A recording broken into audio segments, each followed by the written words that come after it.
Welcome back, my Miata brethren and sistren. Yes, that's a word. Look it up.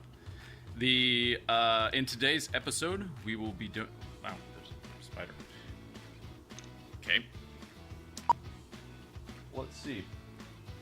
Wow. I am just not very. I can't even say I can't speak well. That's how bad it is. Okay. Today we are going to be working on the Miata's steering system, and this is something I've been sort of meaning to do. When getting the car and inspecting it, we had I noticed that there were some problems with a number of the ball joints and everything, the tie rod ends, and basically they were busted, gritty. The boots were just torn up and stuff like that. Now there's not much play in them, but they definitely need some love. So I decided to go ahead and replace them. We're going to be doing the inner tie rods and the tie rod ends at the same time. It should be a reasonably easy job, but we're going to go through the entire process for you. So I picked up the parts needed. I decided to go for this ProForged tie rod and also the tie rod ends. And here's the part number for the tie rod end. This is a specific one for the, it doesn't really say, but this is for the power steering rack. If you have a manual rack, you will have different threads. And actually that's more important on the tie rod end, not the, on the tie rod itself, the inner tie rod, not the tie rod end. So these threads down here are different. And included in the package is a washer, which goes on like this, and you end up bending the edges so that it locks around this square part. And this is fine for an NA. If you have MB Miata, you're going to need a washer like this, which I picked up thinking it was for the NA, but this is actually for the NB. But as a public service, here is the part number for that and what it looks like. And as you can see, this is super stiff. It doesn't bend at all. So that's what we want. We're going to be checking for play as we take things apart to see how bad the original parts are. Alright, so a quick summary of what it looks like.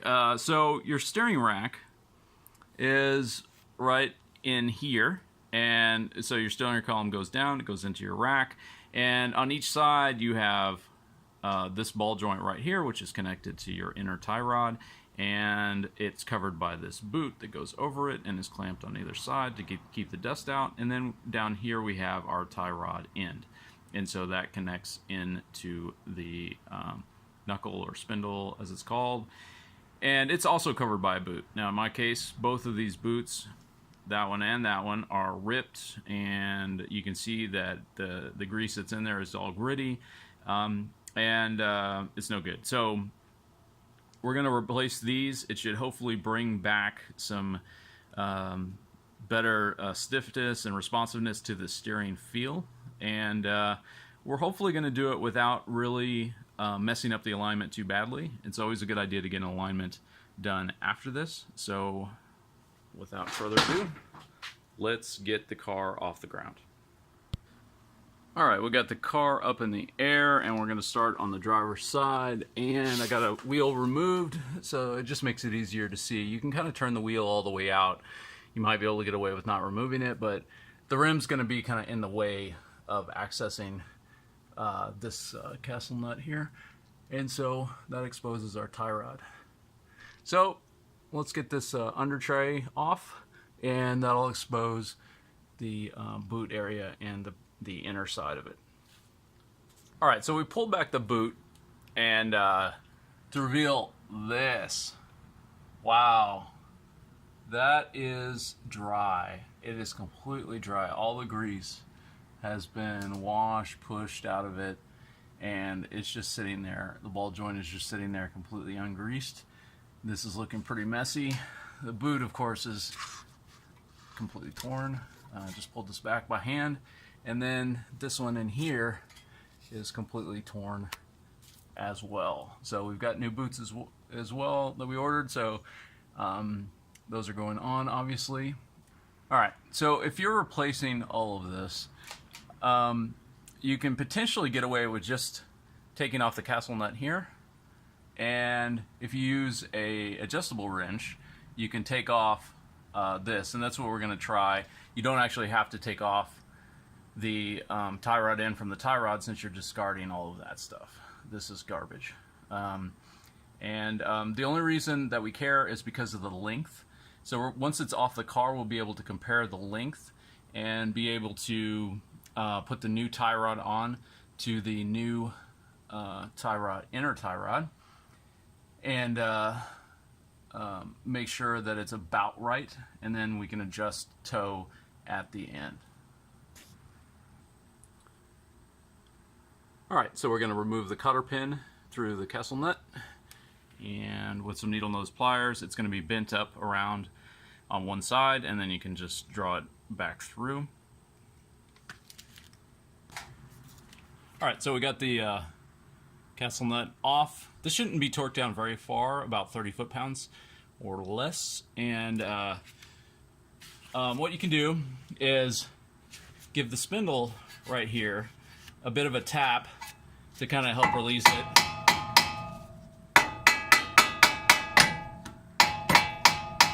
And then once you've done that, you can put it on upside down.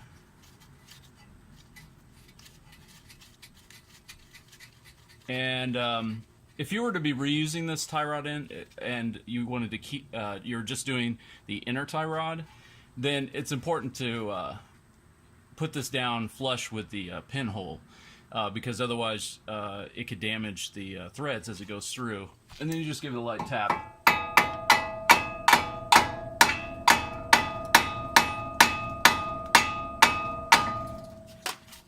Light-ish tap. Well, that was fun.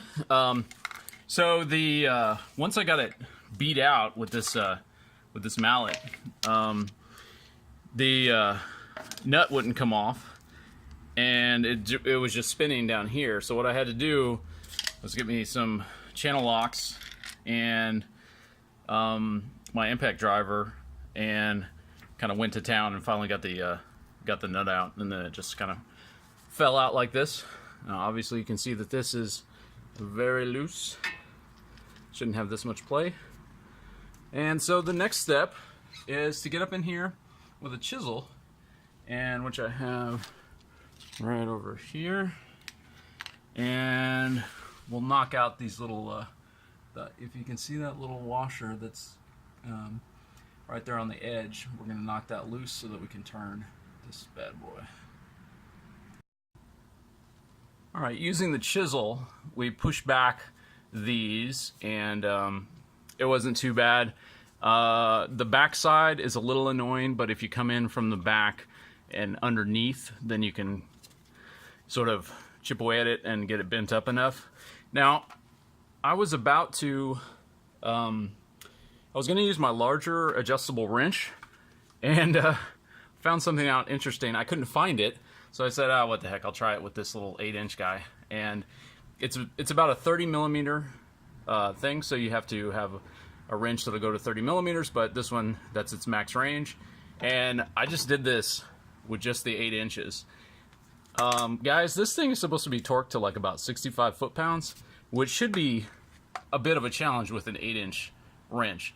But yeah, it just sort of came right off, so that was not torqued to spec. So that's interesting. So I'm gonna unscrew this, and we will compare the sizes. Alright, before we get the boots on and we do much of anything else, we want to just make sure that the new part going on is the same as the old part going off. And indeed they are. The threads are good. I checked them out just to be sure. Threaded in a little ways, and that's good. And you can see I've got it lined up right here. And I've threaded in the tie rod end so that they are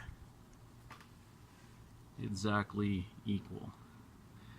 And so what I'll do is I'll loosely put that jam nut back on where it needs to go, to mark where this is going to be threaded back onto, and then we'll get the boot on and be ready to go. Alright, so we got this torqued down, and I've got the washer sort of bent over here. Just make sure when you put this on, before you start bending anything, that this is on correctly, and it's got the little tab that sticks up into this little groove, and there's one on the other side as well, so that's what makes this washer not spin anymore. And you want to tap it down with a mallet, like a 3-pound, like a small 3-pound sledge. This is what I've been using this job. And you tap it down from the top and the bottom. Getting this one is a little bit interesting, but you can kind of get in there from the side and hit it. And then the back one, the back side, I can't really get to, so I'm just going to leave it. So 3 sides I think is perfectly fine. And then we get this boot on here. So this slides up, and it needs to go over this little ridge. Now this is going to be pretty tight, so you can see I've got a little grease on here. In fact, I cleaned up this whole area. It was really kind of gritty, and I didn't want that grit making its way into the internals of the rack and pinion, you know, inside the rack. So what I did was I got in there with a little nylon brush. I didn't want to scratch any of the surfaces, but nylon brush, cleaned all that grit out of there, and then reapplied just a thin swath of grease. And then I also put some grease here on just a little bit around here to make this go on a little bit easier.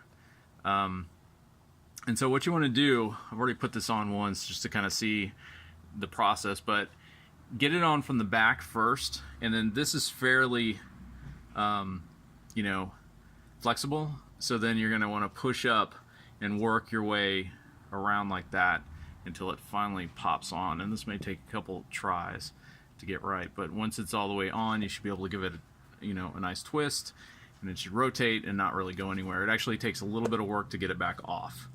So anyway, I'll get that back on there and show you. And that's back on. You can give it a little twist, and it's really not going anywhere. Then we're going to put the little kind of it's like wire clip that you cinch tight on both ends, and that will keep it from going anywhere. If you don't have that, you can use a variety of things. You could use like a zip tie even right here. It does not require a whole lot of strength. Alright, so get the castle nut back on there, rotate it, torque it down, you know, snug, and then get it rotated so that the pin hole is visible, and then put the cotter pin through, and then we're going to bend up the end of it there so that it can't work its way loose, and we'll be good. We're done on this side. Oh yeah, that one came out much easier. I didn't have to do hardly anything. About 3 taps and this thing came right out. I don't know why the other one was seized in there so badly, but no problems. So we can proceed to do the rest of the thing over here. Line on it, knock out the washer with the chisel, and get this off. Alright, so get your steering wheel back in the middle. Make sure it's facing completely straight up and down, and we can put the wheels back on and get it on the ground. We have not snugged up the jam nut here on the tie rod end because we just want to double check the toe real quick and make sure we're reasonably close. And then if we need to adjust it, we can put it in or out a little bit more, and we should be good to go. So some bonus footage. So obviously my toe is not quite right, and so what I'm doing is a string alignment to get it a little bit better. It's not perfect, but you know, we can fix this. I evidently moved the jam nut when I was installing it, so it's worse on this side, I think, than the other side. So anyway, what I've got is I've got some string set up on some jack stands, and what you do in this method is, assuming you think your rear wheels are aligned correctly, then you put the string so that they're through the center line of the wheel, and you measure on this side and this side, and you make sure that's the same. So that means the string is parallel to the wheel, and it should look parallel to the body of the car, which it does, till we get to the wheel. And on this side, it's about probably 1/4 of an inch off. So it's got toe out by about 1/4 of an inch. So what we're gonna do is I left the under tray off so I can just reach under there and adjust that real quick. Okay, that's looking a lot better. We've got about 4 millimeters of toe in, maybe 3. I think it's about 3. So that's close enough. And then we'll look at the other side real quick. So with the under tray off, you can easily access the tie rod with everything on the ground. What you may want to do is put some something underneath the tire, like some cardboard, to let it move a little bit easier, because the weight does need to be on the, to have it be accurate, the weight does need to be down fully on the suspension. And so you back up this jam nut right there, and you just turn by placing a wrench on the inside of the tie rod here and tighten it to give it more toe, and untighten it for toe out. And so once you've got that done, then you can get another wrench and snug down that jam nut while holding. You want to make sure, because it's going to twist, a wrench on the tie rod itself. And once we got all that, then we're all set. Alright, just returned from a quick drive, and everything was tracking down the road. So, you know, steering wheel straight, car was straight. So, looks like it's all good. If your, you know, string alignment is not perfect, then, you know, you can cause some additional wear on the tires, but you know, it's not a big deal, and you can get to the alignment shop and get that all taken care of. So that will do it for today. I will be having some more suspension related videos. Some of the sharper eyed viewers among you may have seen that my ball joints were not in great shape, that the boots on those were cracked as well. And there was no play either on that, but basically I think it's time to just kind of refresh the suspension in general and probably get into some bushings and things like that. So we are also going to be looking into coilovers. So that is on the horizon. I don't know exactly when that's going to happen, because what's coming up this winter is going to be the turbo. So we're doing some more stuff related to turbo prep and then getting the turbo actually installed. So look forward to that. Thanks a lot for watching. See you in the next one.